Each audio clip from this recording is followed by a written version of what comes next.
Hi, let's talk about current assets management, chapter 7, and we are going to start with cash management. Cash is one of the current assets, and I ask you to read the introduction of the PowerPoint and from the ebook on the theory behind cash management, and we are going to pick it up from here.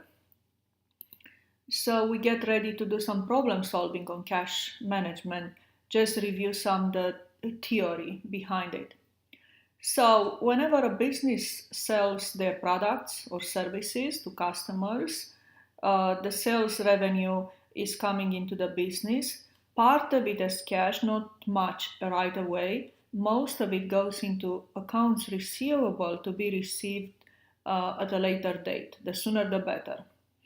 And then once you have your cash back from selling your products, you continue the production cycle, you buy raw materials to produce goods, you have your inventory, and you start all over. That's the quick cash flow cycle. And this is a little bit more elaborate there. It's pretty much the same, but we added some of the cash in and cash out elements. Again, you have your sales, accounts receivables portion of the sales, and the sooner you receive your cash in, the better. Then you have you can either buy or sell marketable securities. If you have extra money, then you are gonna buy some of the marketable securities. This is when your cash goes out, the red arrow. When you need money, then you are gonna sell some of your marketable securities, so you have cash in. You also have to pay interest and dividends. All these red arrows mean cash out. The same, you have to pay back your loans. Sometimes you borrow money, so you have some cash coming in. You pay your government taxes, and then you start all over the production cycle with buying the raw materials, inventory, selling your goods, start again. Now, what we are going to discuss next, the particular strategies for cash management that are used in practical activities. So we have collections and disbursement. Collections, businesses try to use particular tools, instruments to speed up collections, get their cash faster. And also, they would like to kind of delay payments or disbursement, meaning they don't have to pay right away. They can wait a little bit and have extra cash on hand until they have to pay their bills. So that's the general thinking of cash management: speed up collection, extend disbursements. And with these instruments that are used, some of them are logbox systems, your US mail delivery system that's going to lead to another instrument called float, international sales type of instruments, and so forth. So let's take one at a time. Float is the first instrument to discuss for speeding up collections. So what is float? That's the formal definition, the difference between business recording amount and amount credited by the bank. Let's try with our example. We use float in our daily basis. For example, your rent is due on at the beginning of the month, on 1st, and you also get paid on 1st. Well, you can write the check 2 days in advance because you know it's going to take at least 2 days for the check to be cleared, and that's the float. Don't do it too fast, too early though, because if your check makes it before you actually have the money in the bank, then you are going to pay a penalty. So you have to be careful with the float, but that's the concept. So there are two types of float: mail float, the time that takes place between when you actually wrote the check and when the check is cleared in the bank, and clearing, because sometimes it takes some time in the bank for the check to be transferred, for the money to be transferred from your account into your landlord's account.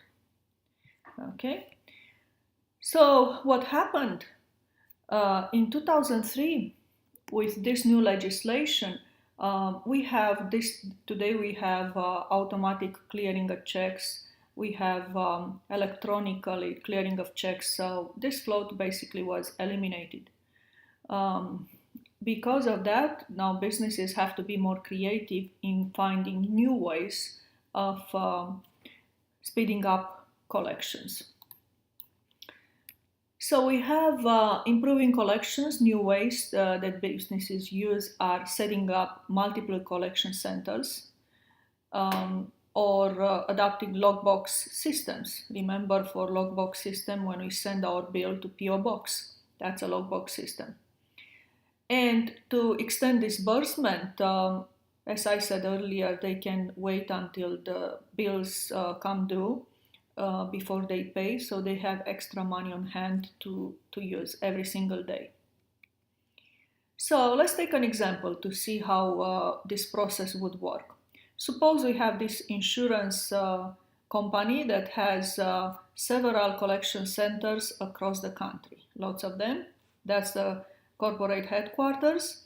And now, by using these collection centers across the country, they they speed up collections by 1.5 days.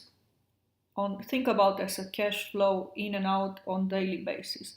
So they have 1.5 extra days to use more cash because of speeding up collections through collection centers.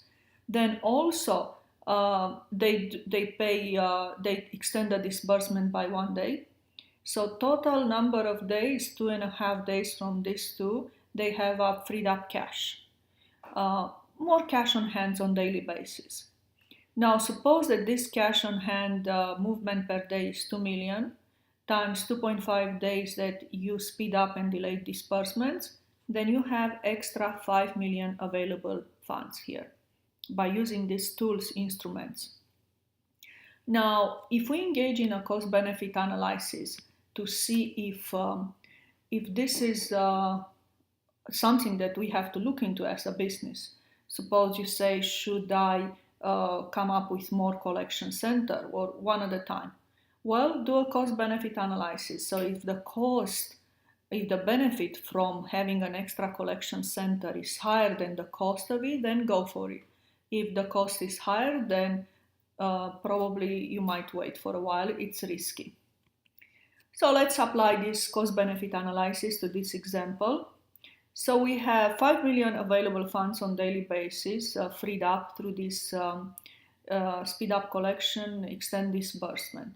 Now suppose that I invest this 5 million funds at a 10% interest, just keep the numbers easy. So my benefit would be 500,000 from freed up cash. Now what would be the cost element here? Well, if I want to have one more collection center here to add to this row here, then that would be my cost to buy or rent the land, buy or rent the building, hire people to work there, add up all these cost elements, and if those cost elements are less than my benefit, 500,000, 10% interest from investing this 5 million, then go for it. If the cost is higher, then it's riskier, it's going to take you longer to recoup your investment, so it might be a good idea to wait. What we are going to do next time, we're going to work on a video on more applications in cash management.